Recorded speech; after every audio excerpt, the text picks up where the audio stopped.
Assalamualaikum warahmatullahi wabarakatuh. Sebelumnya terima kasih karena sudah mengklik video ini. Nah, di video kali ini kita akan membahas kampanye anti narkotika, psikotropika, dan zat adiktif.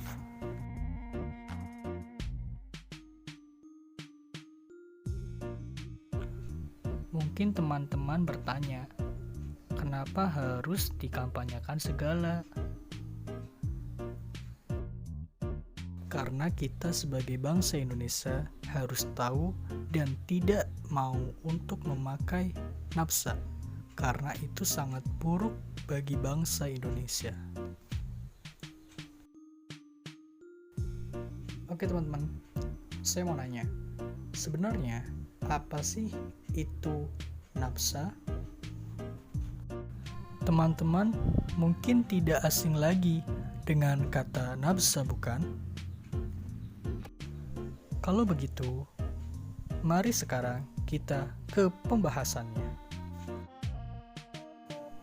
Dilansir dari prodiaohi.co.id, nafsa memiliki pengertian yaitu akronim dari narkoba, psikotropika, dan zat adiktif lainnya yang merupakan jenis obat-obatan yang dapat mempengaruhi gangguan kesehatan dan kejiwaan. Adapun jenis-jenis nafsa.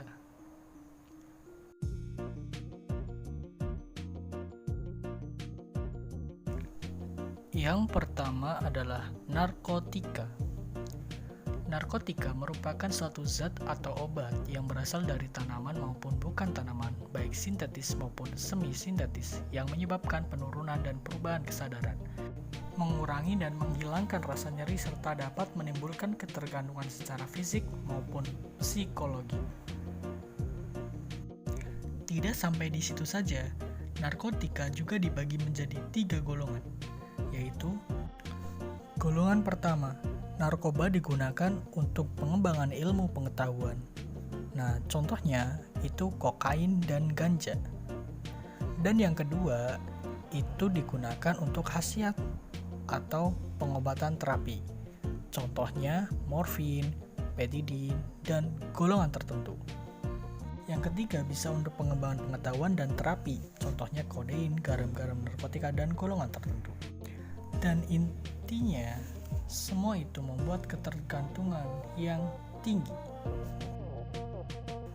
Nah, selanjutnya, jenis yang kedua, yaitu psikotropika. Psikotropika adalah setiap bahan baik alami ataupun buatan, bukan narkotika, yang berkhasiat psikoaktif, mempunyai pengaruh selektif pada susunan saraf pusat yang menyebabkan perubahan khas pada aktivitas mental dan perilaku. Psikotropika terbagi menjadi 4 golongan.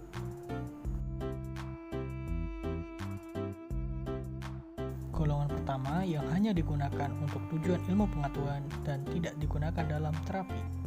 Contohnya MDMA, ekstasi, dan lain sebagainya. Golongan yang kedua yang berkhasiat untuk pengobatan dan dapat digunakan dalam terapi dan atau untuk tujuan ilmu pengetahuan.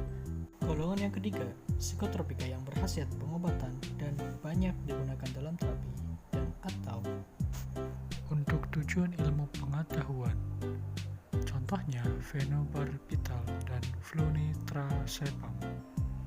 Dan yang terakhir, golongan keempat yang mempunyai khasiat pengobatan dan sangat luas digunakan dalam terapi dan atau untuk tujuan ilmu pengetahuan.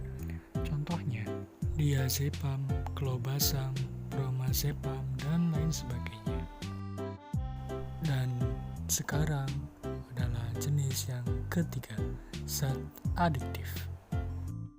Merupakan bahan lain yang bukan narkotika atau psikotropika yang merupakan inhalasi yang penggunaannya dapat menimbulkan ketergantungan.